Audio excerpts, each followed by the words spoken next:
Hi there, I'm Mary Susie from Bead Me a Story, and thanks so much for joining me this week for the Acute Helm stretch bracelet.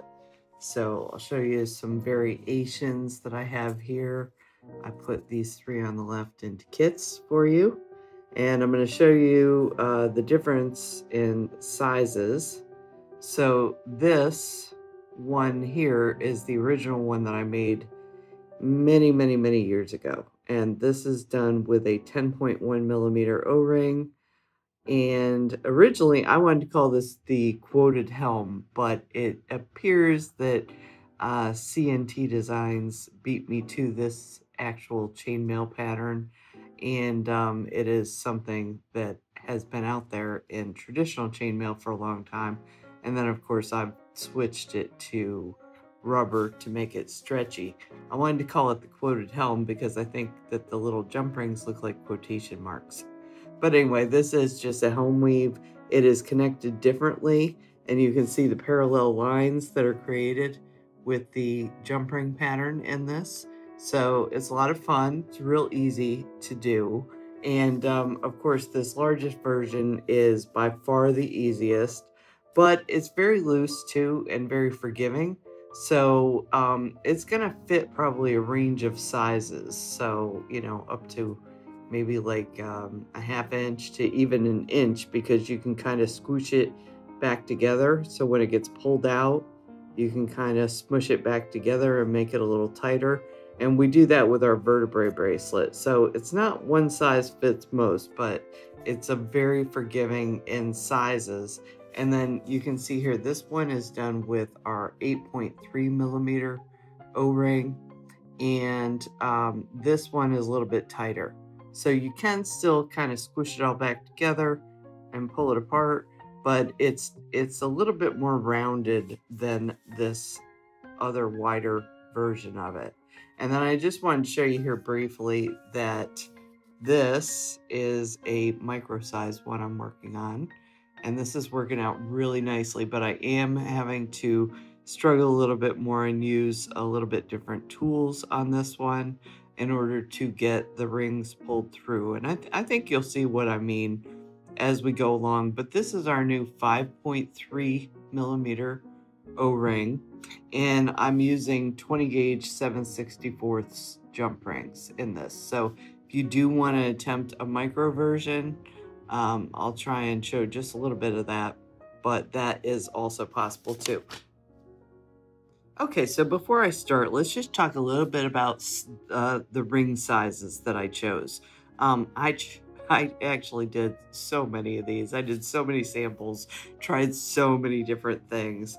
But ultimately what I found, so normally when we talk about jump rings especially, but jump rings and O-rings, we talk a lot about aspect ratio, and that's what matters.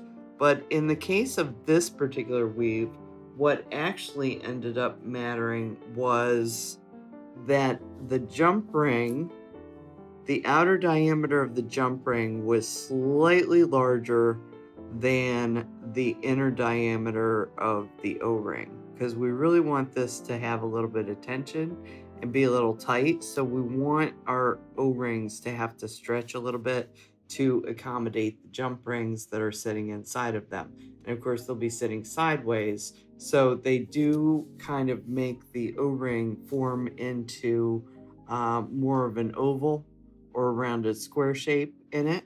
So just to kind of mention that when you're doing this one, especially when you turn it into a stretchy version, you know, if you go out there and you look at how this is done with metal rings, I don't think you'll be successful, because the measurements that we're looking at are going to be judged a little bit differently than it would if we were doing this all in metal.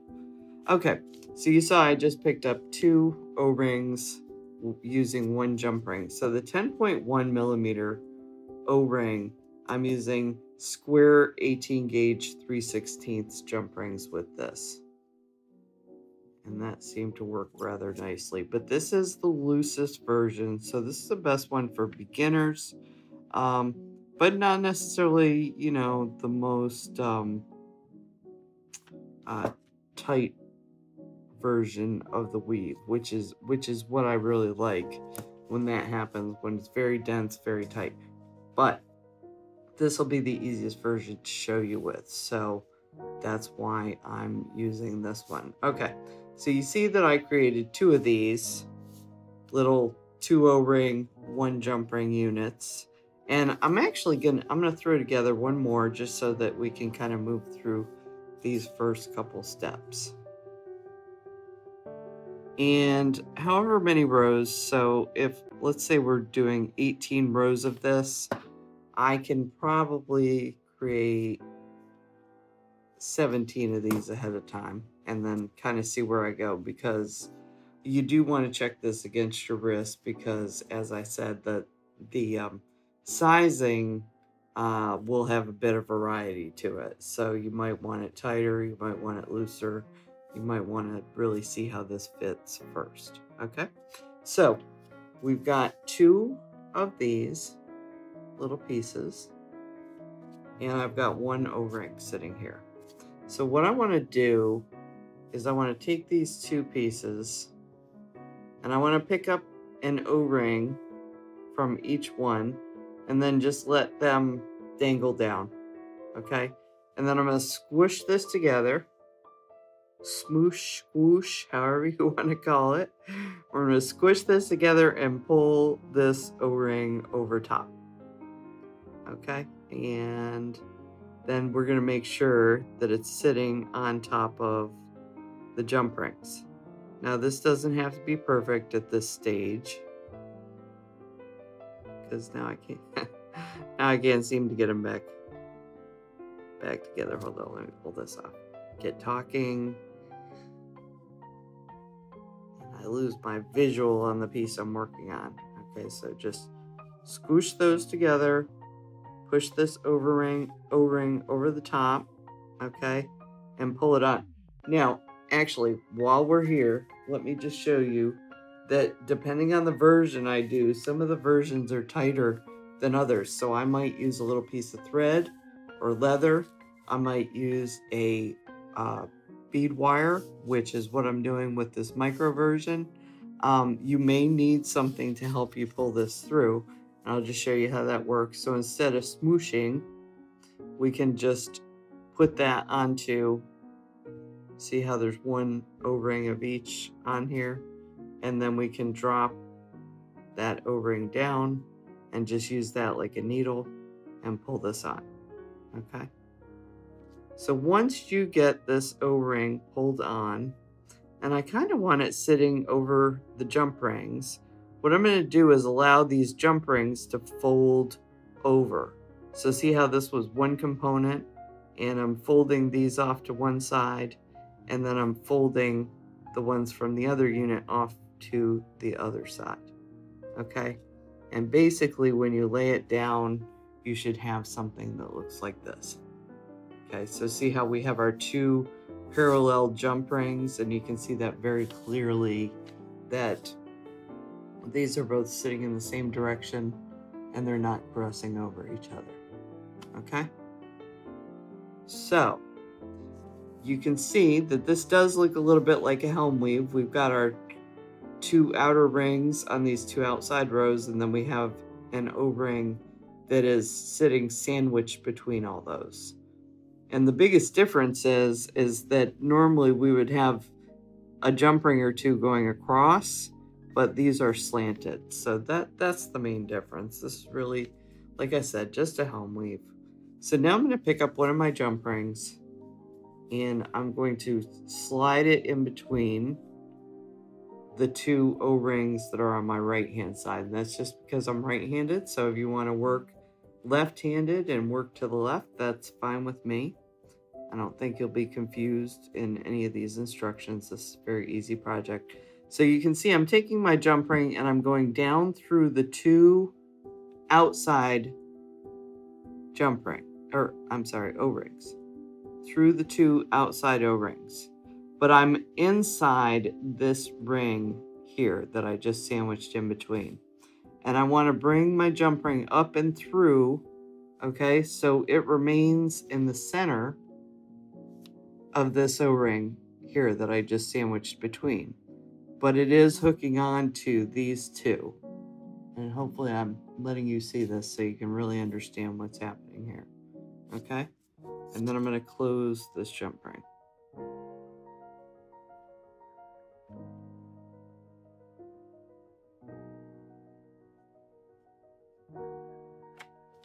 Okay? Now that that's in there, I'm just going to take my pliers or my fingers and I'm going to tilt that down. Okay? And you remember I went ahead and I did an extra one of these little components here. Okay? So this piece is going to feed up through the hole right here. So that's why I have this tilted down so I can see where I want this piece to slide in. So I'm just going to pass this through this hole. Now again, you can use the smooshing method, or you know, when you get into tighter ones, you are going to want to use your piece of string to pull that through. And then there's one more way I want to show you. Okay, so these are my 450 BN pliers. 450 bent nose. The BN stands for bent nose. And these are a tweezer nose pliers. So you could have straight tweezer nose pliers, or you could have these bent tweezer nose pliers, or you might just have a pair of very small needle nose pliers at home. Those will work too.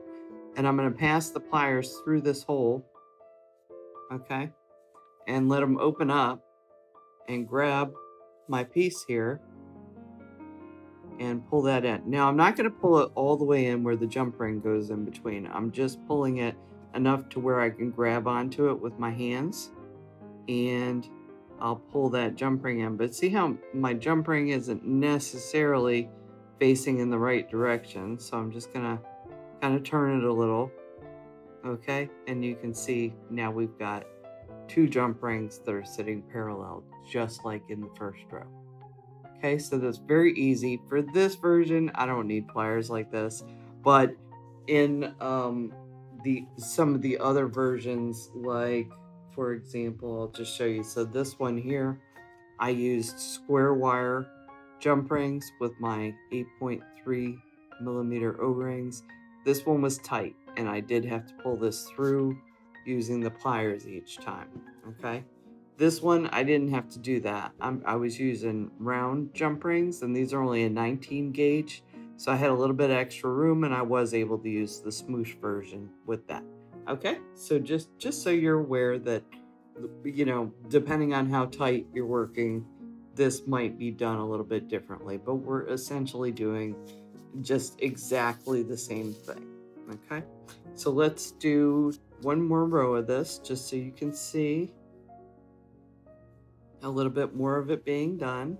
So I'm going to put my component together before I start this new row, just so it's ready for me. So like I said, you could do a bunch of these ahead of time. I'm going to take a jump ring, one O-ring.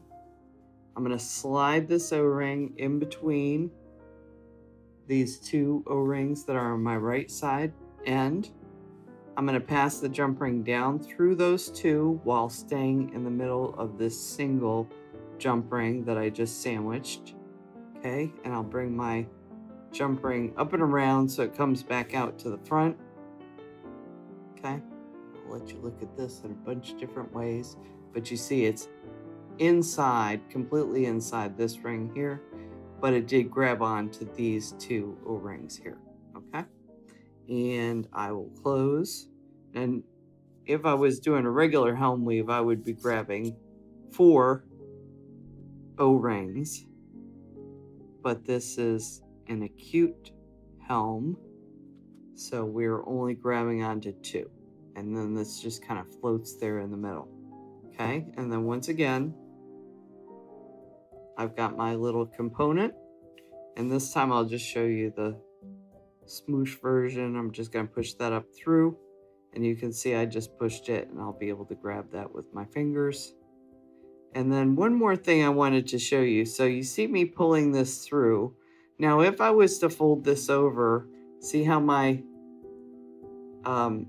jump rings are not sitting parallel, they're sitting in the wrong direction. what that tells me when that happens is I need to fold my O-rings in the opposite direction. So I had them folded up. Now I'm going to fold them down. So I'm just folding them in the opposite direction. And then when I pull them out to the side here, you can see everything just pops right into place. Okay, so this is really easy. I want you to keep going, you know, first adding the single O-ring in between, and then we're going to add our component, okay, and pull that through, and that makes a row. So really simple, and then I will be back in just a minute to show you how to complete this. Okay, so you can see that we have the length of our bracelet where we want it to be, and we have all these pretty rows together. And basically I'm just going to bring the start around to match up with the end. Now with the end, you'll notice that I ended where I had the new O-ring sandwiched in between. Okay, and then that means that at the start where I had two O-rings just kind of hanging there, that I can sandwich those around now instead of, you know, instead of pulling a piece through here. Okay, so I just want to make sure that before I start doing this step that all of my jump rings are all going in the same direction for the whole piece. Okay, and I think I'll turn it around this way because I want to be, I don't know, for me it's just more comfortable to be above this ring as I pass through here. So and that's just, you know, being right-handed and having my jump ring open this way, I like to work away from myself. So that is why I just kind of turn this around so that I could reach in above this jump ring here. Okay, so what I'm gonna do is I'll get my pliers, grab my jump ring here, and I want to pass down through this first one. Now this is part of the outside of the sandwich, and I want to stay inside this O-ring here that belonged to the end. So what I'm going to do is actually just kind of push this through to the back side. Okay, I'm just pushing the entire jump ring through to the back side so that you can see both of my prongs are sticking out the back of this. Now I want to take the other O-ring of that outside sandwich, my other piece of bread, basically, and I just pull that over top of this jump ring prong. Okay, and I can already see before I close this that this is facing in the right direction and everything. So now all I need to do is just simply close this jump ring and we'll be all set. Okay, and that's it. That is our acute helm weave. And then I will just show you. So as I put this on my hand, see how these are stretching out? Okay, but also too, when I put it on, if I have to stretch it a lot, I can kind of squeeze these back together and make them a little bit more rounded. Okay, this is a really cute bracelet, and like I said, we've got lots of different sizes to choose from here. I will just show you with this one.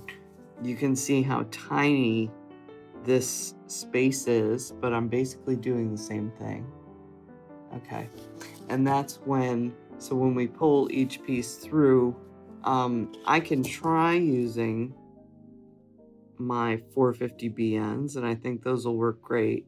But you see how I turned it around so that bend comes back towards me, so this jump ring doesn't interfere, and that will work. But also just a little piece of bead wire in a pinch is going to work too, and that'll work just like a needle, so we can come up through here. Oh, I can get it. So you would come up through here and pull your component up through. Okay, so just to show you how the micro works, you know, don't definitely don't do this unless you're super comfortable with chainmail or you have tried making one of the larger versions. I will say this one's super easy, but like I said, a little bit looser. I thought this one was probably my favorite. The 8.3 millimeter with a 19 gauge 7/64, I believe, jump ring. Oh, I'm sorry, no, 9/64. So 19 gauge 9/64 jump ring. That fit really nicely. Everything's nice and tight. Really like it. That worked out great. And then I wanted to try my 18 gauge 5/32 square wire jump rings. And if you want a lot of color choices, this one is the one to go with. I only carry the 8.3 in black and amethyst wine right now. So your choices are limited there. I have more colors in the 10.1 millimeter O-rings, but not tons and tons. So there are several. I think there's about 10. And then the new 5.3 millimeter O-ring, we don't have a whole lot of colors yet, but I think there's probably 4 or 5 or 6 colors to choose from. This is our green turquoise, which is a new color that we're carrying. So, you know, probably really will depend on what colors you want to make this in, but I will list all of the products that I use so that you can pick and choose what you would like to do with these. Okay, so I hope you have enjoyed learning to make the Acute Helm Weave stretch bracelet today. I think you'll have a lot of fun making this. Be sure to like and follow us on YouTube. And of course, all of the kits and supplies that you saw here today are available at beadmeastory.com. Thanks so much.